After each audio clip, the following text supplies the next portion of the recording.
চেন্নাই থেকে কলকাতায় ফিরে বাইরের কিছু কাজকর্ম মিটিয়ে সোজা চলে এসেছিলাম কিন্তু এই বাড়িতে, মানে আমার ছোট ননদের বাড়িতে।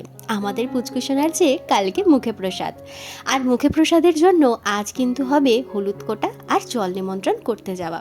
ওর সাথে বেশ খানিকটা সময় কাটিয়ে তারপর দেখলাম হলুদ কোটার জন্য সমস্ত জিনিস কিন্তু এখানে বড়দি রেডি করে নিয়েছে। পর আমরা বাড়ির সবাই কিন্তু সুন্দর করে সেজেগুজে রেডি হয়ে নিয়েছি এই হলুদ কোটা আর জল নিমন্ত্রণ করতে যাওয়ার জন্য। আর সর্দির পাড়ার বেশ কয়েকজন পাড়া প্রতিবেশী এসেছিলেন এই হলুদ কোটার অনুষ্ঠানে, আর তারপর কিন্তু তাদের পান সুপুরি দিয়ে তারপর তাদেরও সাথে করে নিয়ে আমরা কিন্তু বেরিয়ে পড়েছিলাম জল নিমন্ত্রণ করতে যাওয়ার জন্য।